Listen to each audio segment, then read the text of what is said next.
we knew nothing about looking after elephants, and we fed it on beer and buns. It died. It died happy. King Olaf of Norway gave us a wonderful polar bear with white shimmery fur, and we let it go swimming in the moat. It died. Everyone agreed we were rubbish at looking after animals, and in 1835 they were taken off us, sent over to Regent's Park, and founded what is now known as the London Zoo. Last but by no means least, this must rank as the most famous prison complex in history.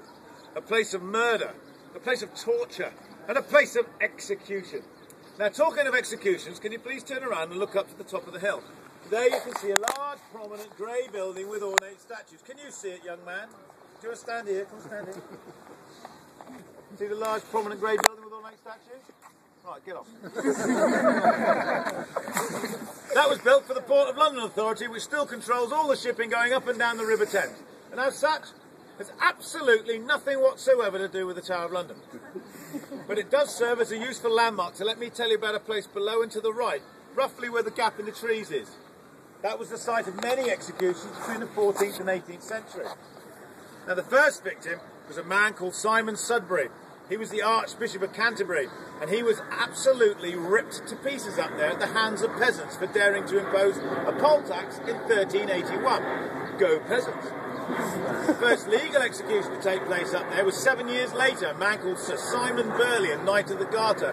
And by a remarkable coincidence, the last man to be executed by means of block and axe was another Simon, Simon Fraser, the Lord Lovat, an 80-year-old Scottish lord who had supported the Jacobite rebellion led by Bonnie Prince Charlie. Is anyone here called Simon? Not a very lucky place. Probably why you haven't admitted to it. Yeah. Just for a moment, let us pause and imagine the scene up there on the day of an execution. Thousands of bloodthirsty peasants, not unlike yourselves, would have gathered to watch the proceedings. They were there for a day of fun. Yes, fun. They came there with their picnic baskets. They were jugglers, they were fire eaters, there'd be jesters, musicians. Everyone was having a super time.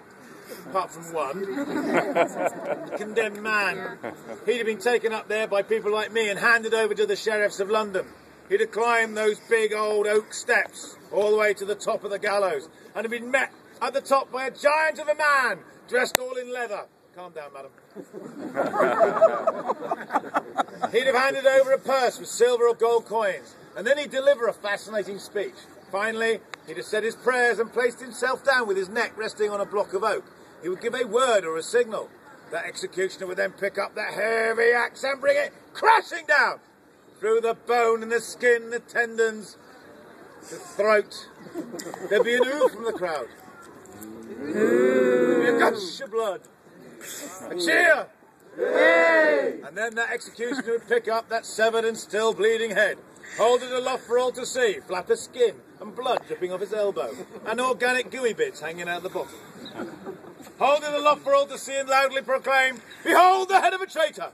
So die all traitors! God save the king!" And the crowd would cheer. Yay! A bit more enthusiastic. The head would then be impaled on a pike and carried through the streets of London to London Bridge, which in those days was the only bridge across the River Thames. The head would then be left displayed upon the gateway entrance, a sign of the fate that would await all would-be traitors.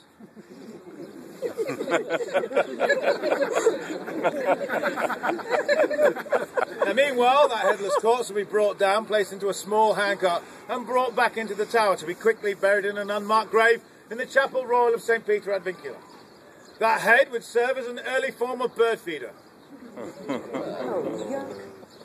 It would rot on the pike, fall into the river, roll down the River Thames, out of the estuary, across the English Channel, and land on the beaches of France!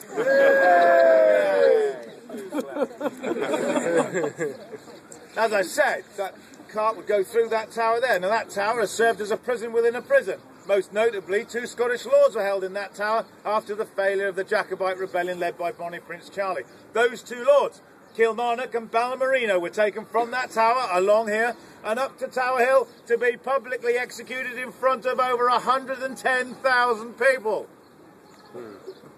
Their very good friend, the Lord Tullibardine, was held in the Queen's house, and although condemned to suffer with them, cheated the executioner by dying under the scalpel of a doctor who was desperately trying to save his life so that we could execute him.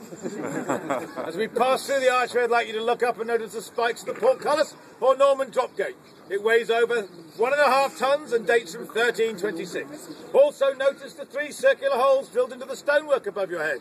These are called murder holes and were probably used by defenders of that tower to empty their waste buckets into a cart as it passed under the arch.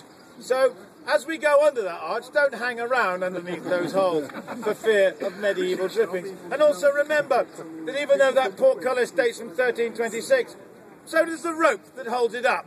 Now follow me.